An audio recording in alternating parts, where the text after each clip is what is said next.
Hello, this is Old School from WhatTheBuck.net coming to you with a Day 2 camp review from One Buck Place. I'm actually out of my studio in Valrico, but I was just sweating my ass off over at One Buck Place with the rest of the fans that were out there to see what's going on with our Buccaneers. And it was a much better day, I think, all in all, from a practice perspective. I think the things that we were concerned about yesterday got better, as you would expect. And first and foremost, I want to say that the quarterback play improved. As the offense install continues and we start seeing more and more of these plays, hopefully the quarterbacks will get more and more comfortable. I saw better accuracy.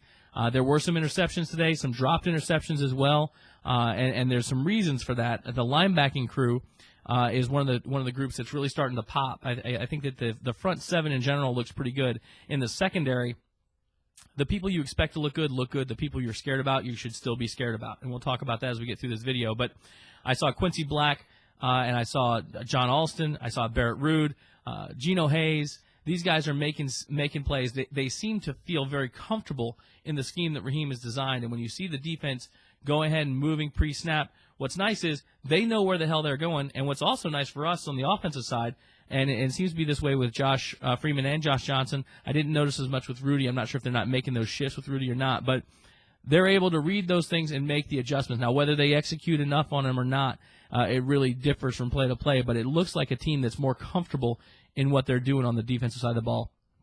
On the offensive side of the ball, like I mentioned, the quarterback accuracy was much better today.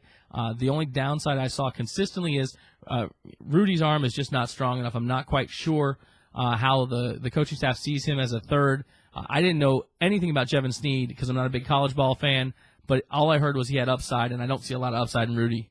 So I'm not sure why he's out there. And as soon as they started running the 15 to 20-yard outs, it became painfully obvious that he didn't have that arm speed, or arm strength, rather. But the downside for the quarterback today was probably the quarterback-center exchange. Anytime they were under center, your heart was sort of in your throat. We did run a fair amount out of the shotgun today and a fair amount out of empty backfield, which was kind of interesting. It seems that the Bucs are trying to develop their short-range game today. There were a lot of 4-yard, 5-yard plays, a lot of drag routes with tight ends, and even a couple of bubble screens. There was a bubble screen in particular that went to Reggie Brown that was incredibly slow developing. I hope that wasn't the design of the play, but Reggie Brown tried to make something out of nothing and ended up losing about 8 yards.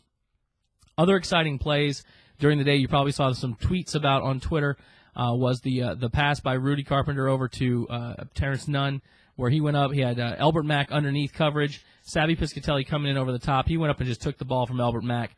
And to be honest, it was very exciting for a practice play, but in a real game, Savvy would have depleted him. He was in position, and it would have been done. So brief summary so far. Quarterbacks look better. Running backs look good. Kareem Huggins continues to impress. Peanut looked good today. Didn't put the ball on the ground that I saw, so that was good to see. All of the backs look pretty good, catching the ball out of the backfield as well, which is nice. Michael Clayton had a good practice today. I didn't see him drop anything, but I'm not that excited about Michael Clayton, so I'm not going to fixate too much on what he does.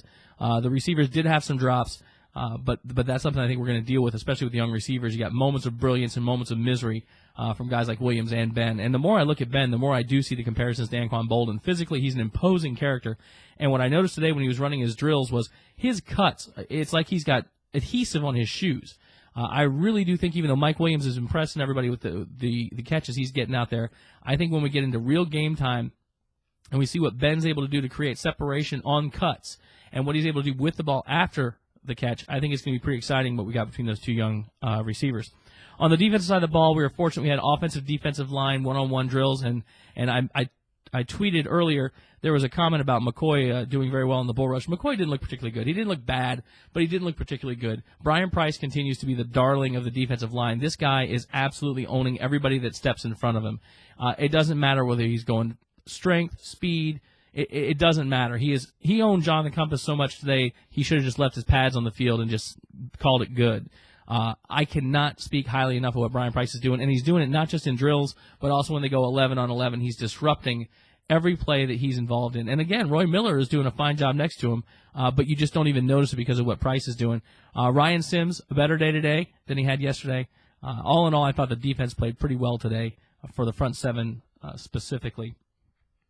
Piscatelli, again, in pretty good position most of the day. Rondé Barber did pretty well today. And Talib, you just don't even hear, you don't see him involved because they're just not going at him that I've seen anyway. So a good time at camp. We've got the rest of the week to have more camp updates. I think that overall this was a big improvement from the first day, and hopefully we'll continue to see these improvements day in and day out and we'll start doing sort of a predictive depth chart as well. So hopefully you enjoyed this video, and I'll be back for another one tomorrow.